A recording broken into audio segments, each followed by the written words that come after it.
Hi, I'm Mary Calvi, and thanks for tuning in. This evening, we celebrate the heroes of an organization that started out as a little engine that could, but which can no longer be called little. Since 1982, part of the solution has brought together people from all walks of life who believe in action, not just words, who want to really put an end to poverty and who see their Bronx neighbors as fellow human beings who, if the situation were reversed, would be coming to their aid. They are people with an open door and an open heart. And tonight, we ask you to join with them in this amazing quest. Whether it's the first time you've ever heard of POTS or if you've been involved for decades, you're in for a treat. I'm not exaggerating when I say that you'll learn and laugh and cry tonight. And if you're impressed by what you see, I hope you will resolve to donate time over the next year as a POTS volunteer, as well as make a generous gift tonight by clicking on the donate link on your screen. The POTS board has covered all events expenses, so 100% of your donation will go to support POTS programs. And don't forget to bid on our silent auction. Let's start by meeting POTS client liaison Juan Nunez, who will take us on a tour of POTS. Hi everybody, my name is Juan. Welcome to POTS. I'm about to give you a tour of the facilities, so come with me, let's go. So yeah, this is the community dining room. As you can see, this is pretty much where we do all the bagging. We prepare all the food for the lunch in the afternoon. So from Monday through Friday, 8 a.m. to 11:30, we hand out the monthly pantries, and this is the monthly pantry mountain right here. All right. So most of the bagging is done on Saturdays. So we have a group of amazing volunteers that come here on a Saturday and put in the work, and I mean, it's a lot of work. So they build this up here for us to distribute during the week. So this is the kitchen, right? Amazing Chef Leroy here, and this is one of the volunteers. This is where all the food gets prepared that we hand out in the afternoon. People used to come in and it used to be like a supermarket style where people would roam around and pick the food themselves. Now this is a storage area for the pantry. This is probably one of the coolest things that we do here at POTS. This is a place where folks can collect mail that they don't have access to a home and don't have access to. They may be living in a shelter. They don't trust where they live, right? Because that's really tough. So we help people come here and pick up their mail. My desk, my area, I'm pretty much the person that connects each of the clients that come to POTS, whether it's from the line or most of the time they either call, if they don't get to speak to me, they leave a message or they'll text me. So whatever it is that they're looking for, I connect them to each department. The case managers that help folks, apply for SNAP, whatever public benefits people may qualify for, they're the ones that help them throughout the process. And they do other work too. They don't just help people apply for SNAP. Like they help people read through certain documents or applications that don't have any knowledge, or like clients need help like sorting through Section 8 documents or things like that. They help them also with that. This is Jack, our amazing. Oh, the legal clinic, they provide probably the most vital work from POTS. They help people stay in their homes. Like their main goal is to help people, prevent them from being evicted, but not only that, they help people that are dealing with rent arrears. They help people that are dealing with predatory landlords that might not be doing repairs. They help folks, representing folks in like fair hearings. So they're extremely important to what we do here at POTS. Usually we have Hamilton sitting here, Loami. So Hamilton and Loami, they are the mentors. They're the ones that really provide that backbone as far as like figuring out what else can we do, not just apply for benefits. And then Jay Escobar, he's the workforce development manager. He's the one that works closely with Hamilton and with Loami, because obviously if somebody's looking for a job, right, they're also going to be looking for some stability. Our ultimate goal is always the client, like focus on the client and making sure that they're getting that access, and that's what we're here for, right, for them.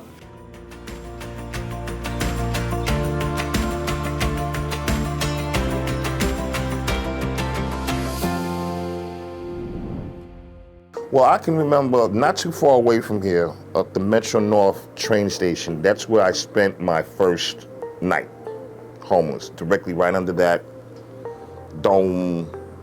I maybe caught an hour-and-a-half nap, if you will, and that nap was broken up into segments like 15 minutes here, 20 minutes there, because you don't sleep in an environment like this. I was working club security like 4 nights out the week. So even though I was homeless, okay? I was still able to, maneuver and et cetera, so forth and so on. I had places that I can go to, take a shower here, change your clothes there.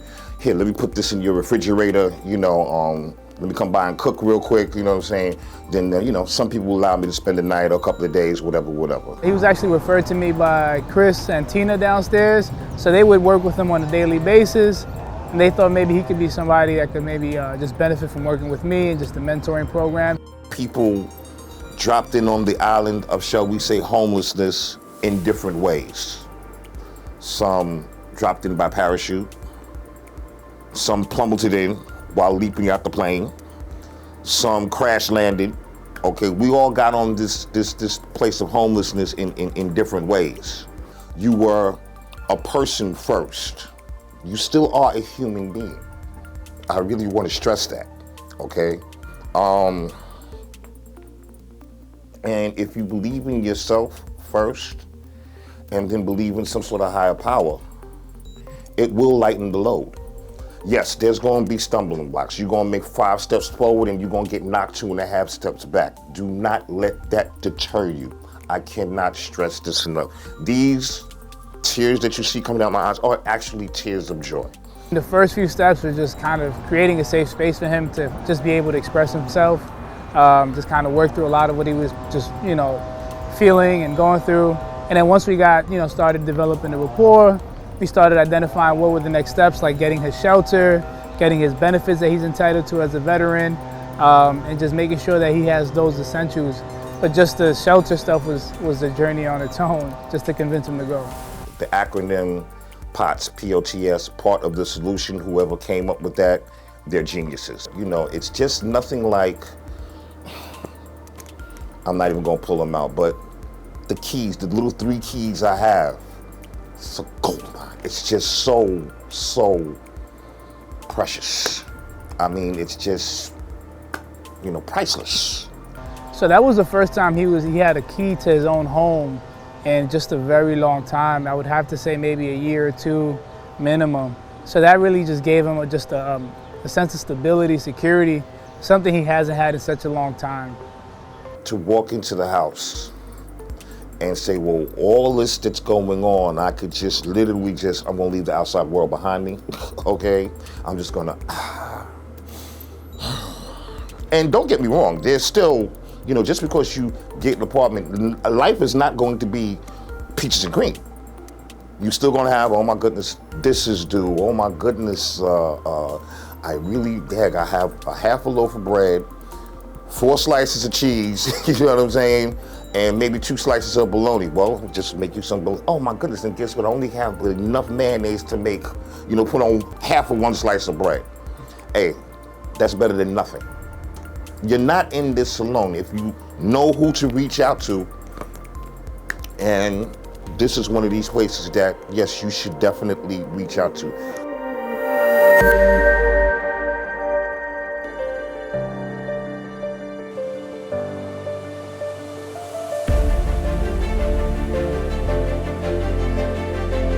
Welcome everyone to the inaugural POTS Gala update. POTS has been busier than ever so far in 2021. In the first quarter alone, we have served more than 536,000 pantry meals, and while adhering to strict quarantine protocols, have provided 200 clean showers to our clients.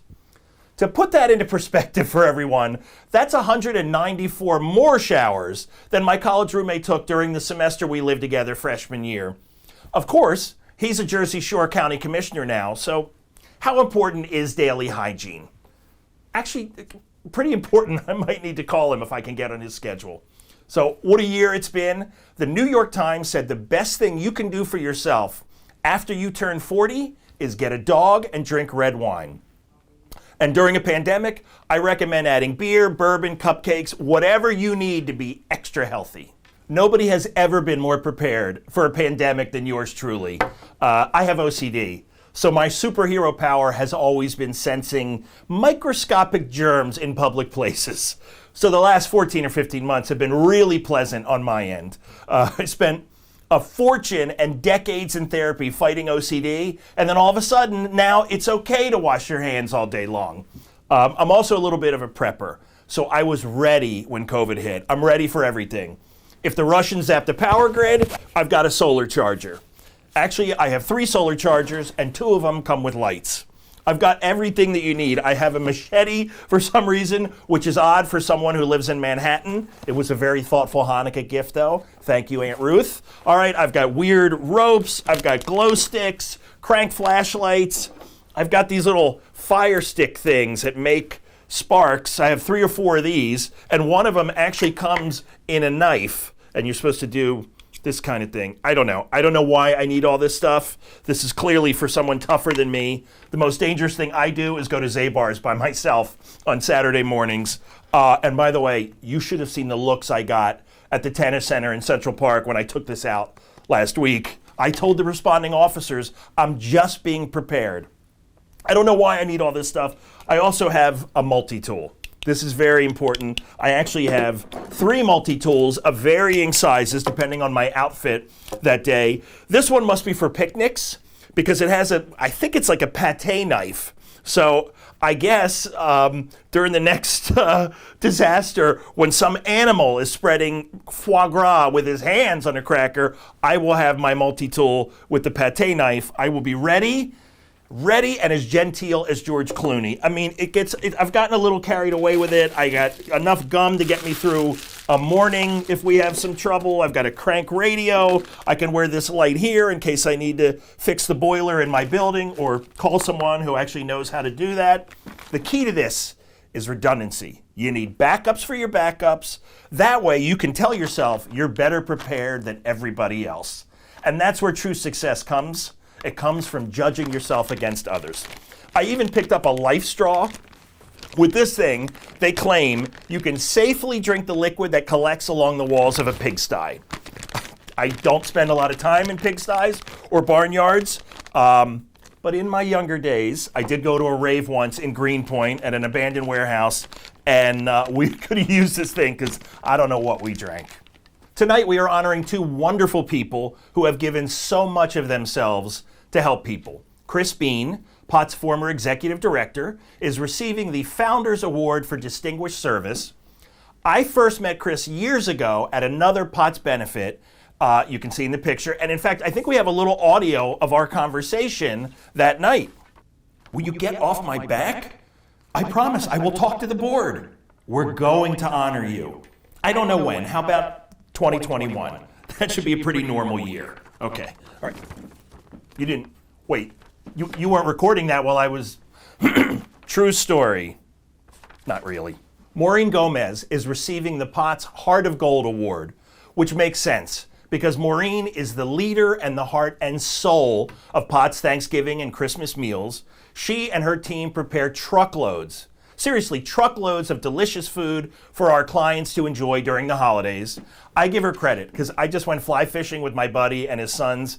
And after 2 days of making lunch for everybody, I was like, someone else is going to have to take over sandwich duty because this is getting exhausting. I do need some energy left for fishing. I'm Dave Goldstein. I hope you've enjoyed our first POTS update. Congratulations to Chris and Maureen on their very well-deserved honors. And thank all of you for your support of POTS. It really is a very special place.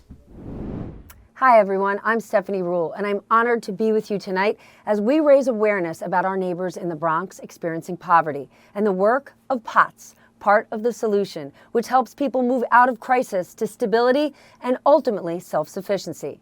The POTS story is the result of literally thousands of individuals, volunteers, board members, staff, and supporters like you, all working together to make these miracles possible, and motivated by the POTS mission to build a loving community in the Bronx that nourishes the basic needs and hungers of all who come to its door. While all of these people are dedicated to this work, once in a while, someone comes along who goes above and beyond, who lights up the entire community with inspiration. They are the POTS heroes, and it is my distinct privilege tonight to introduce you to 2 of them. We will honor them with special awards. First, we present the POTS Founders Award for Distinguished Service to our own Chris Bean. Former executive director of POTS, a graduate of Boston College and a CPA, Chris joined POTS back in January of 2008 as Director of Finance and Operations, and he became executive director early in 2012. During his first years at Potts, he played a central role in directing a $6 million capital campaign that resulted in the beautiful building that we know as the home of Potts today. He wasn't just involved in the design and construction of the building, he led the planning process for bringing Potts services into the expanded facility. As executive director, Chris led Potts through a period of growth and change. During his tenure, Potts enlarged its capacity to serve more clients facing hunger, homelessness, and health crises on the pathway to greater stability. Throughout, it was Chris's belief in people's ability to transform their own lives with the support of their community that drove his work at Potts. I learned so much from him about how to be a good manager, be a good leader, how to run an organization as complex as Potts, how to think about all of the issues from how to make it a loving community to also making it a community where everything is measured and we figure out how to make it better and improve it every single day. Chris was one of those people that he always cared about. It wasn't about, let's not just do it. Let's make sure that we were going to be the best at what we did. When he first came to Potts, he wasn't the executive director. He came in to help with financial stuff here. He played a huge role in was the financing that led to the purchase and renovation of this building that we're in now. When Chris Bean came along, he allowed us to become the new Potts. He allowed foundations listen to him. He knew how to talk to them. The city helped us, and so Chris was just the right guy at the right time for Potts. Chris is a wonderful guy. He's a Boston College graduate, and he is definitely a strong leader. He is a consensus builder. He's got a heart of gold. He's very bright as well. So for us, he was sort of the perfect solution at the time.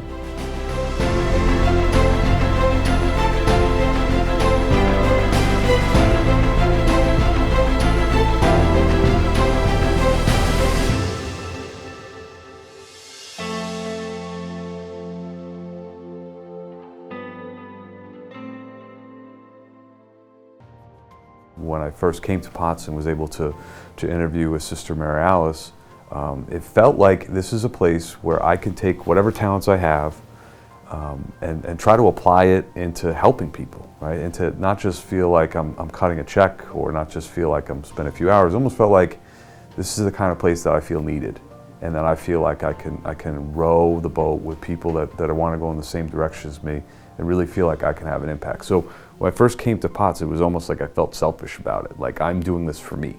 I'm doing this because I have this need that I need to fill, and that's kind of how I got through the door. Potts had this really strong soul, like these great people, this great spirit.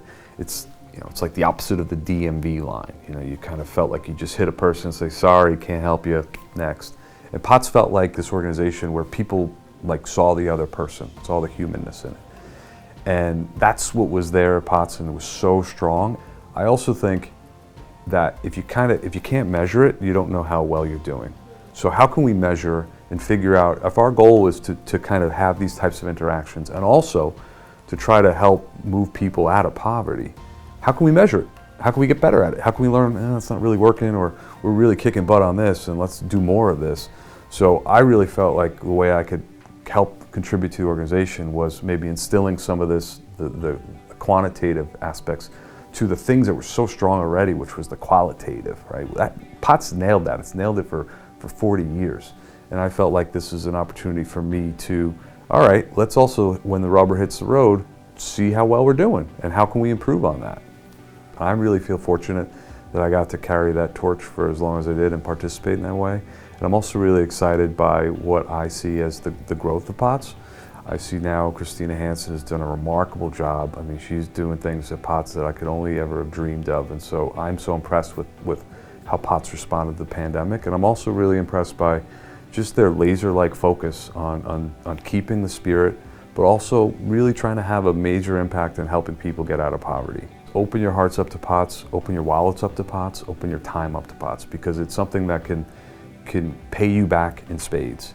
And I would say get involved in it and contribute to this mission and the spirit that's greater than any individual.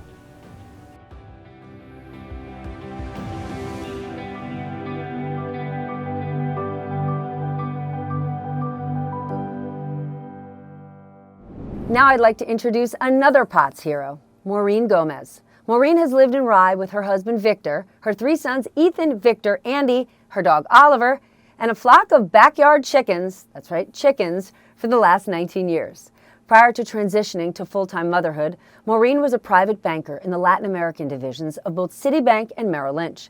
She graduated from Skidmore College with a double major in business and Spanish. Beyond these achievements, Maureen has always been passionate about eradicating food insecurity and promoting educational advancement for children from economically challenged backgrounds.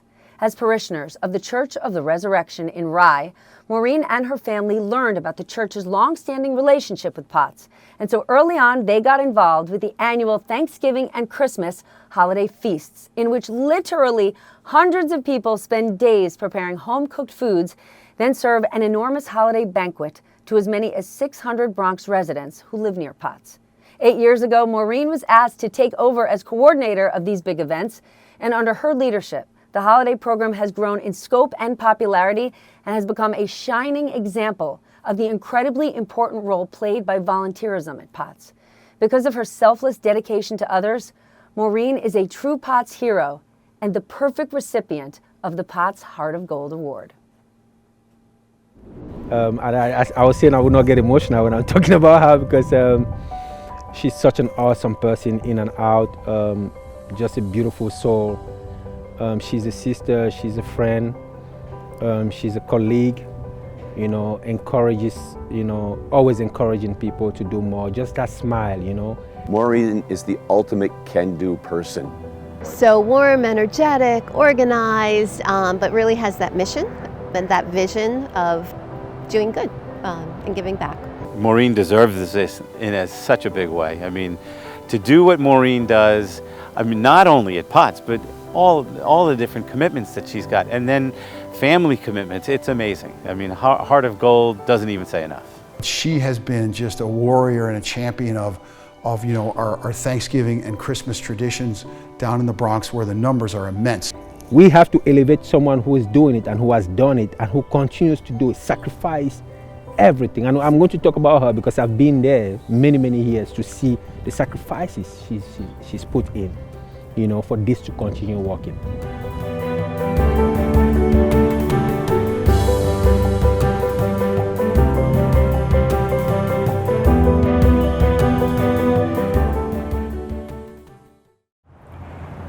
I feel extremely blessed. That's what I will say. And I've always been raised in an environment where you pay it forward.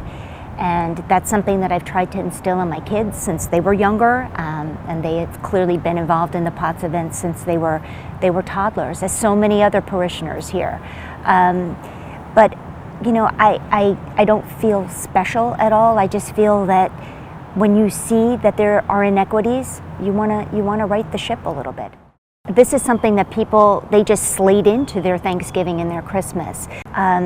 So this event started a few decades ago, actually almost 4 decades ago, as just a very small event. Let's feed a few folks who did not have food for Thanksgiving and Christmas, and also to give the employees at POTS a chance to rest because they're serving 365 the year.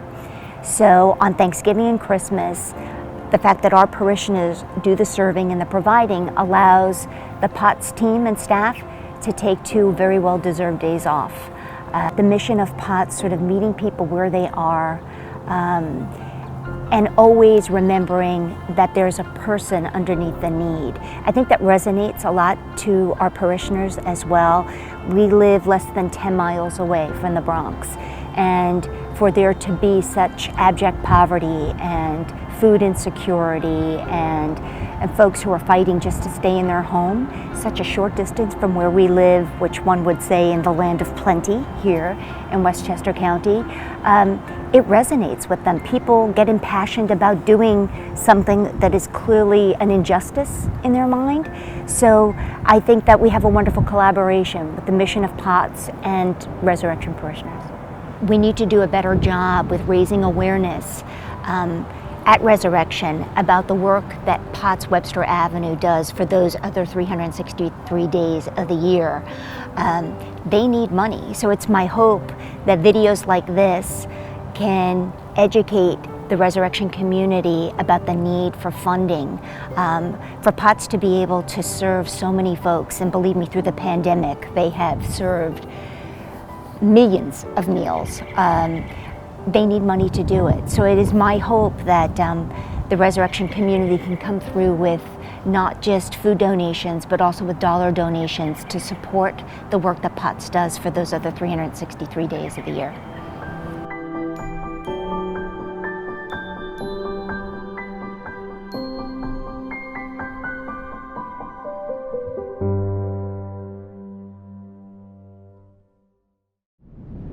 Thank you, Chris Bean, and thank you, Maureen Gomez. You are true POTS heroes. You both take the idea of creating a loving community seriously. And when we all do that, it is no longer a crazy idea. Tonight's event would not be possible without the generous support of our sponsors and major donors. Here are the names of the generous individuals and institutions who have made financial and in-kind contributions during the Open Door, Open Hearts campaign, as well as over the past 12 months to help us meet the special challenges of the pandemic. I also want to give special thanks to the key sponsors of tonight's event: Sitnalta Construction Corporation, Tap Electric, Barbara and Terry Feeney, Philip and Nicole Hadley, Marianne and William Kelly, Mary and Mark Miller, Katie and Keith Pagnani, Susan and Keith Schultes, Lisa and Mark Walsh. Thank you so much. And if you have not yet done so, why not think about your gift tonight in support of POTS efforts? The food, services, programs, and expertise your gift will make possible will communicate your kinship with your Bronx neighbors. Now, don't go anywhere. There's much more to come. We'll hear from U.S. Congressman Adriano Espaillat. We'll be entertained by Juilliard's Meloman Quartet, and we'll meet an inspiring woman who had every reason to just give up, but whose life was changed because of POTS. But first, I'd like you to meet a young man by the name of Jake Souza, who has an entrepreneurial talent well beyond his young years and has turned his creativity into a unique way to help be part of the solution. Hi, I'm Jake Souza. I'm 11 years old and I'm the proud owner of Jake's Cakes. Jake's Cakes is a business I made when one of my brother's friend's moms, who's a store owner in town, asked me to make a product for a store. That product was hot chocolate bombs, and I started expanding my business since. How are you? Good. What do you have for me? So I just have a few bombs. Oh, they look great. Thank you. Awesome. Thanks, Jay. I love cooking and baking. I kind of started it during COVID because everyone was in quarantine, nothing to do, stay in your house, no playing with friends. I started baking and cooking, and it ended up being a lot of fun for me.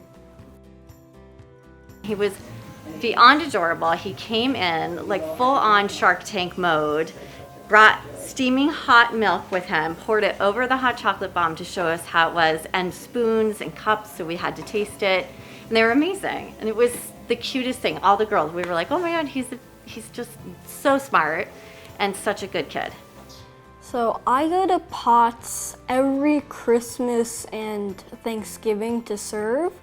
I love doing it because it's a nice chance to make people's day a better day. And it makes my day a better day because I know I'm helping people in need. So it's just a fun thing I like doing with my family. For them to be involved in helping others and to know what that feels like and to interact with people that are different than the people that they maybe run into on a daily basis. That's really important for growing kind, well-rounded, educated children who will hopefully be kind, thoughtful, helpful adults. You know, I'm really impressed with Jake that he wants to give half of his profits back to POTS. I think that's really wonderful, and it's a lesson that we can all learn from an 11-year-old. It's amazing. I know I am growing up in a family who can afford more than other people, and I am very thankful for that, and I know I can help other families who can't afford all the stuff I can. And I can do this by donating some money from what I've made and giving it to the less fortunate. And that just puts a smile on their faces and puts good thoughts into my head. So.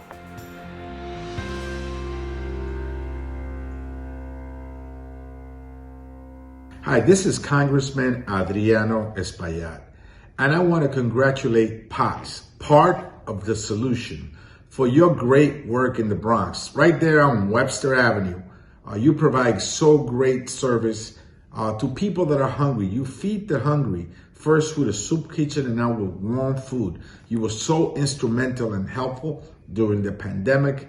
That's why we fight to increase funding for SNAP and other programs that help you do your work. Thank you once again, POTS, for the great work that you do, saving lives, helping people, helping children and families across New York City, but very much in the Bronx. March 2020, I believe it was on the 8th, I came home to a lock on my door. And I was devastated, of course. I didn't know what to do. I got up the next morning, went to court, tried to put the slip in.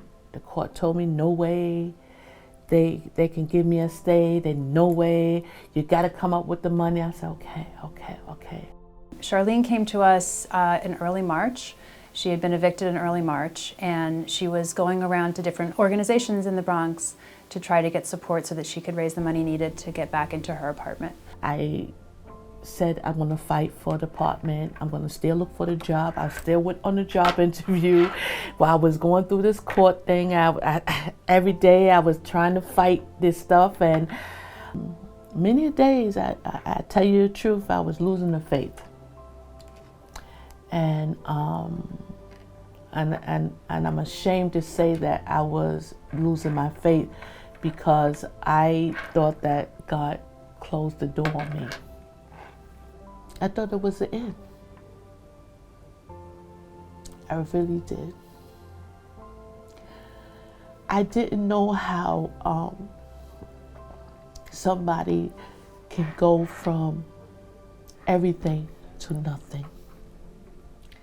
I didn't realize that I had to go through something to get to something. So I called POTS. POTS told me to come in. And then they told me that I had to wait for an appointment. And I told them, no, I can't wait for an appointment because the next day I was going to court. Our legal team met with her on an emergency basis and provided a letter in support of her application and a packet of information. And with that support, she was able to get her order to show cause signed, which is critical because once someone's been evicted, their apartment can be re-rented and the chances of getting back go way, way down.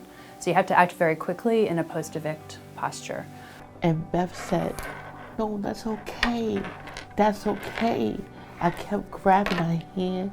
I kept saying, that I, give myself to everybody. But when I needed help, nobody was there. But Beth was there. I know that Beth couldn't have did it without, but people take their job for a job. But Beth take her job because she loves us. I really, truly believe she loves us.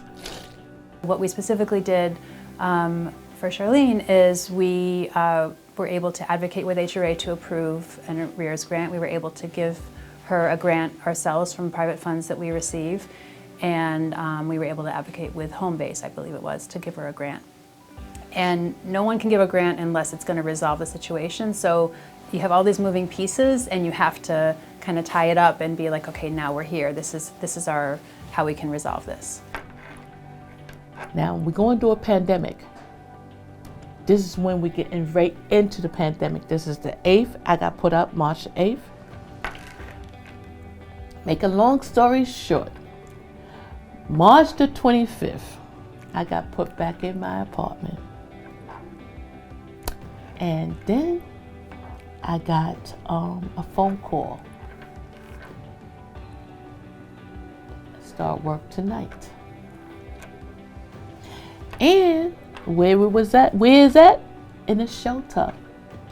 I became the CCW March 25th, and then July, I became the director.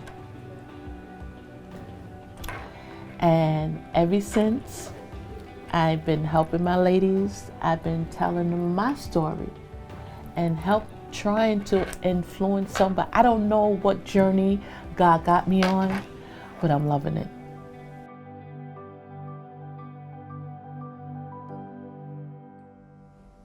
Hi, we're the Mellow Mind String Quartet. We are honored and privileged to be able to perform for the Part of the Solution Benefit Gala and contribute to their mission in aiding the underprivileged living in the Bronx. Organizations like POTS have been leading efforts for people to not only survive but also recover from the global pandemic. On the 100th anniversary of Piazzolla, please enjoy our performance of Libertango.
Hi again. I want to thank everyone who contributed their time and talents to making this show possible, but especially you for being a part of our audience. I hope you were as inspired as I was by the program, and if so, please make a generous contribution right now if you have not already done so. This website will remain open for several more days, so please invite friends to watch the program too. And we'll keep the silent auction open until 7 p.m. tomorrow evening, May 27th, so you can place your final bids. It was a pleasure spending this time with you. On behalf of everyone at POTS and its loving community, thanks so much for joining us. Have a wonderful evening.